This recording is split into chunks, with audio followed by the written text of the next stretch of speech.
ఆరంభించిన ఆయన నామము పేరట నీవు ఏది నిర్ణయం తీసుకుని ముందుకు వెళ్ళినా అది సఫలమవుతుంది, కానీ విఫలము కానే కాదండి.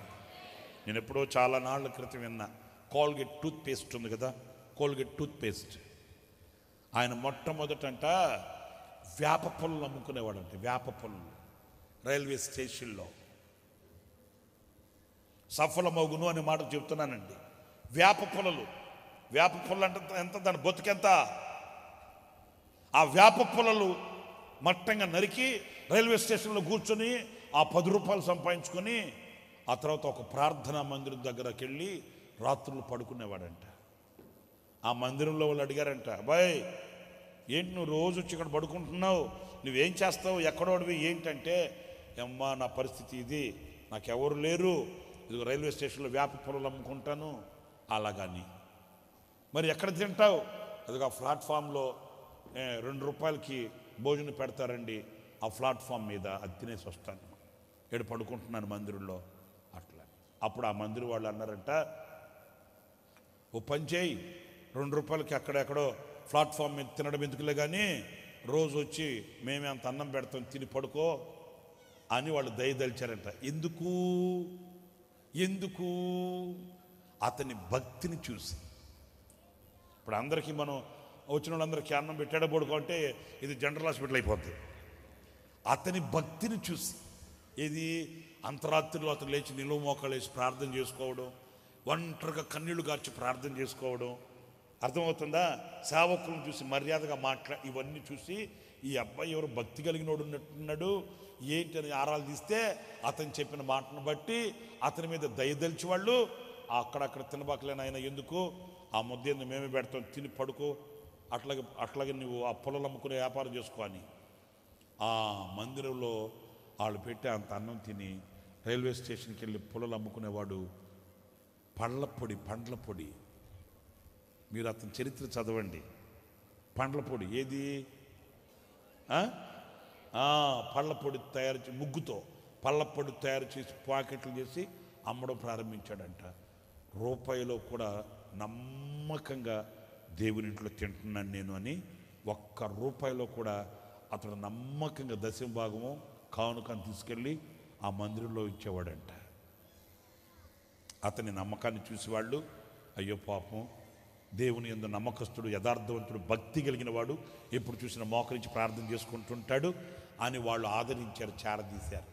ఇక అలాగండి ఆ పొలాలు అమ్మే పరిస్థితి నుంచి ఆ పళ్ళపొడి దగ్గర నుంచి కోల్గేట్ టూత్ పేస్ట్ ఇప్పటికంట ఆయనకి వచ్చే రాబడిలో 10వ వంతు మాత్రమే అని అంటే అతను తీసుకునేది. 10వ వంతు దేవునికి కాదు. అంటే మీకు అర్థమయ్యేటట్టు చెప్తాను, 100లో 10వ వంతు అంటే ఎంత? 100లో 10వ వంతు ఎంత? 10 రూపాయలు. ఇప్పుడు ఆయన 100లో 10 రూపాయలు ఆయన తీసుకునేది, 90 రూపాయలు దేవుని సేవ కొరకు ఖర్చు పెడతాడంటే. మీకు ఇంకా ఒక ఘనమైన మాట చెప్పనా? ఆ 10 రూపాయలు 10వ వంతు తీసుకుంటేనే ఆయనకున్న ఆస్తులు, ఆయనకున్న కంపెనీ ప్రోడక్ట్ అవన్నీ లెక్క పెట్టలేనంతున్నాయంట. ఏది? 10వ వంతే. 90 పాళ్ళు దేవునికి, దేవుని సేవకి, పేద ప్రజలకి, సోషల్ వర్క్కి ఆయన అనుభవించేది. ఆయన చూసిన 90వ పాళ్ళు, 10వ పాళ్ళే, 10 పాళ్ళే. దేవుడు ఆయన పట్టిందల్లా ఏం చేశాడు? సఫలం చేశాడు. ఏది ప్రారంభించినా ఒక స్థితి నుంచి మరొక స్థితికి, మరో స్థితిని ఆ స్థితికి, ఒక స్టెప్ బై స్టెప్ క్రమక్రమంగా దేవుడు ఆయన్ని ఆశీర్వదిస్తూ దీవిస్తూ వచ్చాడు. ఉన్నత స్థితికి తీసుకుని వెళ్ళాడే. మరి మనల్ని ఎందుకు దీవించడు ఆయన? మనల్ని ఎందుకు ఆశీర్వదించడు? మనల్ని ఆ రీతిగా మన కోరికను సిద్ధింపచేసి మన ఆలోచన యావత్తు ఎందుకు సఫలం చేయడు? ఎందుకు సఫలం అవ్వట్లేదు? అనేక విషయాల్లో మనం క్లిష్ట పరిస్థితుల్లో ఉన్నాం. అనేక విషయాల్లో తగు రాబడి పొందగలేకపోతున్నాం. అనేక విషయాలలో కష్టం కనబడుతుందే కానీ ప్రతిఫలం కనిపించట్లే. దేవుని వాక్యం అంటుంది, ఆపత్కాలం ముందు యెహోవా నీకు ఉత్తరం ఇస్తాడు. ఎప్పుడు చెప్పండి? ఎప్పుడు? ఆయనను ఈ ఆపత్కాలమందు ఆయనను పిలవాలంట.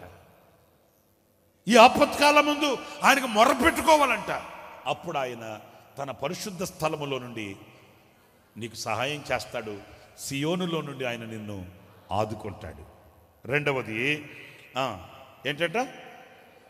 నీ కోరికను సిద్ధింపచేసి నీ ఆలోచన యావత్తును సఫలం చేస్తాడంట. ఆఖరికి 5వ వాక్యంకి వచ్చేయండి. యెహోవా నీ రక్షణను బట్టి మేము జయోత్సాహము చేయుచున్నాము, మా దేవుని నామమును బట్టి మా ధ్వజము ఎత్తుచున్నాము.